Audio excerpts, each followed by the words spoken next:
हाय, क्या हाल है दोस्तों। तो अभी स्कूल से निकले हैं और आज मुंशी प्रेमचंद के बर्थ डेट की खुशी में उनको श्रद्धांजलि देते हुए उनका एक फेमस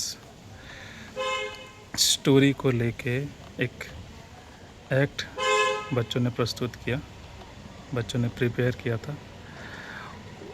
वो इतना अच्छा था कि मुझे लगा कि मुझे आप लोगों को भी दिखाना चाहिए।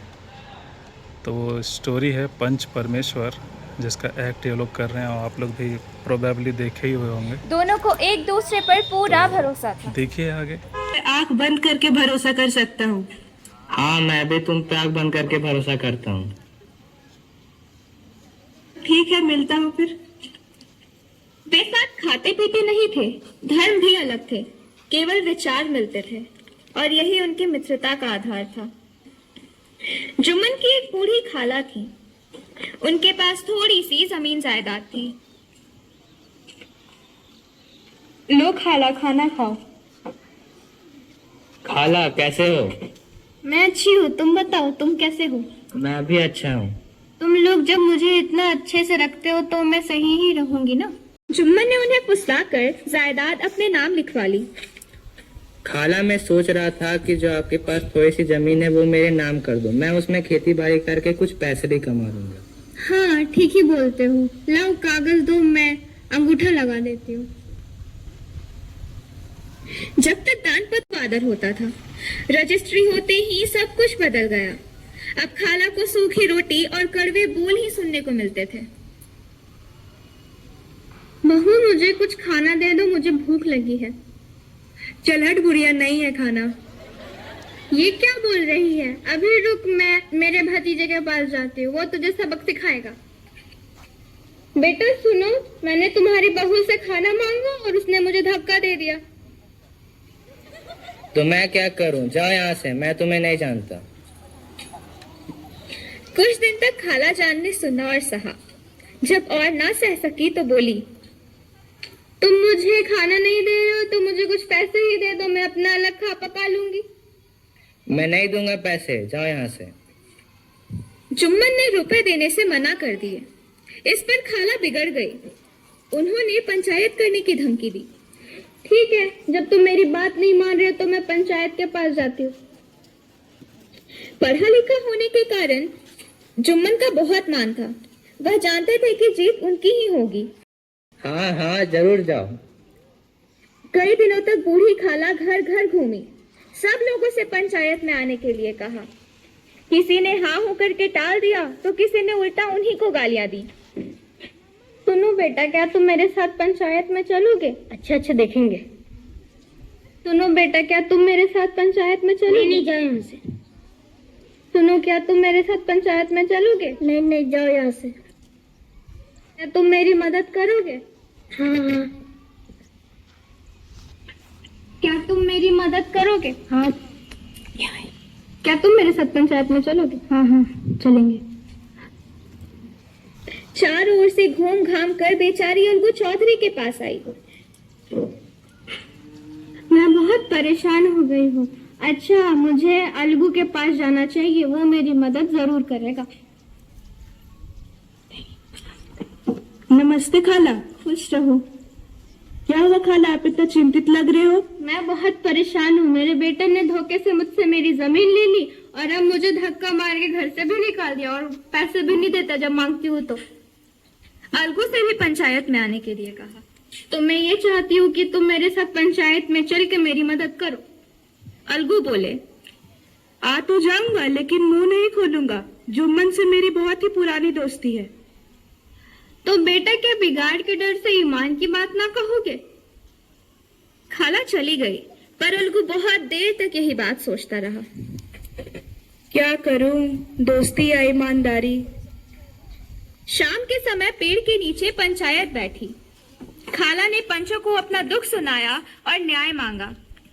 आप लोग ही मेरी मदद करो, आपका जो फैसला होगा मेरी उसमें मंजूरी रहेगी। ठीक है, देखते हैं। वे पंच का फैसला मानने को तैयार थी। फिर सरपंच बनाने की बारी आई। पूछने पर जुम्मन बोले, खाला जिसे चाहे उसे सरपंच बनाए, मैं भी पंच का फैसला मानने को तैयार हूँ। तब खाला ने अलगू को सरपंच बनाया।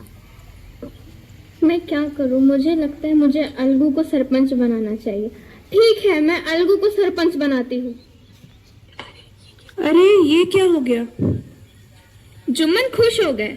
अब तो जीत उनकी ही होनी थी, पर अलगू कतराने लगे। अच्छा, अलगू को सरपंच बनाया है, आप तो मेरे ही पक्ष में वह फैसला देगा। मैं क्या करूं? बेटा, पंच न किसी के दोस्त होते हैं न दुश्मन। पंच के दिल में खुदा बसता है। उनके मुंह से जो बात निकलती है वो खुदा के मुंह से निकलती है। अलगू चौधरी सरपंच हुए। खाला और जुम्मन अब उनके लिए एक समान थे। अब जुम्मन ने अपनी बात पंचों से कही। खाला की जायदाद से मुझे ज्यादा फायदा नहीं होता, इसलिए मैं उन्हें हर महीने खर्च नहीं दे सकता, और ऐसी कोई लिखा पढ़ी भी तो नहीं हुई थी। इस बात पर अलगू जुम्मन से सवाल जवाब करने लगे। तुम खाला को खाना खाने के लिए क्यों नहीं देते? वो तो तुम्हारी माँ जैसी है ना। अलगू, तुम मुझसे सवाल कर रहे हो, मुझे तुमसे ये उम्मीद नहीं थी। जुम्मन हैरान थे। फिर अलगू ने फैसला सुनाया। खाला को खर्च देने लायक लाभ तो जायदाद से हो ही जाता होगा। अगर जुम्मन खाला को खर्च नहीं देंगे तो दान पत्र की रजिस्ट्री रद्द कर दी जाएगी। फैसला सुनकर जुम्मन दंग रह गए। क्या यही कलयुग की दोस्ती है? जिस पर भरोसा था उसी ने समय पड़ने पर धोखा दे दिया। ना मैं अभी किसी का दोस्त हूँ ना किसी का दुश्मन। मैं अभी सरपंच हूँ। सब लोग अलगू की सच्चाई की तारीफ करने लगे। पंच परमेश्वर की जय। इसी का नाम पंच है। दूध का दूध और पानी का पानी कर दिया। इस फैसले ने अलगू और जुम्मन को दुश्मन बना दिया।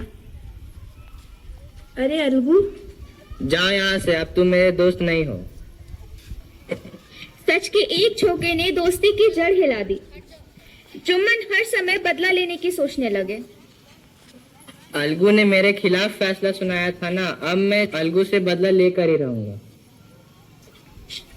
शीघ्र ही उन्हें यह अवसर मिला।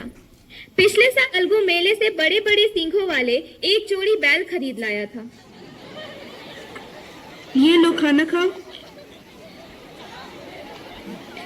पंचायत के 1 महीने बाद ही एक बैल मर गया। अब एक बैल से क्या होता, तो अलगू ने उसे गांव के बनिए समझू साहू को बेच दिया। मैं अब इस एक बैल का क्या ही करूं? चलो इसे समझू साहू के पास बेच देता हूँ। समझू साहू, मैं तुम्हें ये बैल बेचना चाहता हूँ। ठीक है, कितने में दोगे? 300 में। मैं तुम्हें ये बैल के 150 से ज्यादा नहीं दूंगा। अच्छा ठीक है, लाओ फिर। मैं तुम्हें ये पैसे 1 महीने बाद दूंगा। अच्छा ठीक है, ले लो। साहू ने 150 रुपए में बैल खरीद लिए। 1 महीने बाद दाम चुकाने की बात हुई।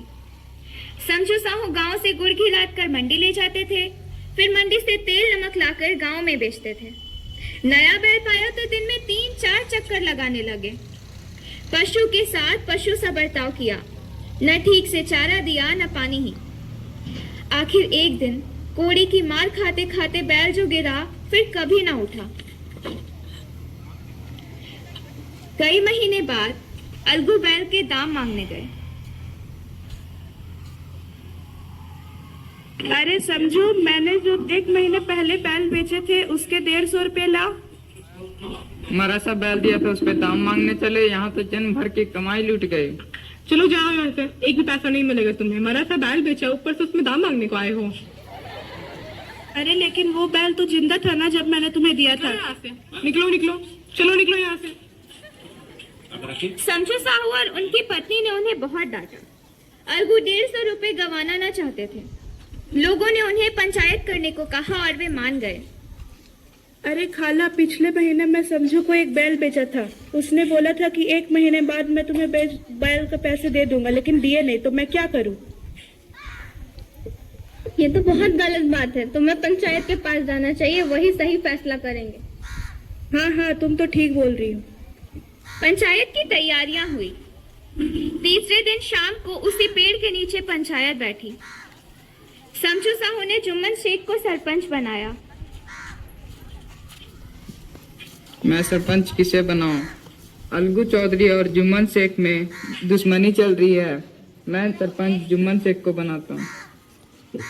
जुम्मन, मैं तुम्हें सरपंच बनाता हूँ। अरे वाह, अब तो मैं अलगू से बदला लूंगा। अलगू निराश हो गए पर कुछ बोले नहीं। सरपंच बनते ही जुम्मन में जिम्मेदारियां आ गई। वे न्याय और धर्म के आसन पर बैठे थे। यह समय निजी बदला लेने का नहीं था, उन्हें केवल सच ही बोलना चाहिए। मुझे लगता है कि मुझे बदला भुला देना चाहिए और ईमानदारी का फैसला देना चाहिए, क्योंकि मैं परमेश्वर की कुर्सी पे बैठा हूँ। पंचों ने समझू साहू और अलगू चौधरी से सवाल जवाब किए। बताओ अलगू, क्या हुआ था? अरे मैंने पिछले महीने समझू साहू को अपना एक बैल बेचा था। उसने बोला था कि 1 महीने बाद मैं तुम्हें बैल के पैसे दे दूंगा, लेकिन अभी तक दिए नहीं। क्यों संजू? मरा सा बैल दिया था, उस पे दाम मांगने चला। यहाँ तो जन भर की कमाई लुट गई। मरा सा बैल दिया था, उसमें पैसे मांगने को चला है। अंत में जुम्मन ने फैसला सुनाया। जब बैल दिया गया था तब वह बीमार नहीं था। संजू साहू की लापरवाही और अत्याचार के कारण वह बैल मारा गया। संजू साहू को अलगू चौधरी को बैल के पूरे दाम देने पड़ेंगे। अलगू चाहे तो दाम कुछ कम भी कर सकता है। अलगू खुशी से झूम गए, जोर से बोले, पंच परमेश्वर की जय, पंच परमेश्वर की जय, पंच परमेश्वर की जय, पंच परमेश्वर की जय, पंच परमेश्वर की जय।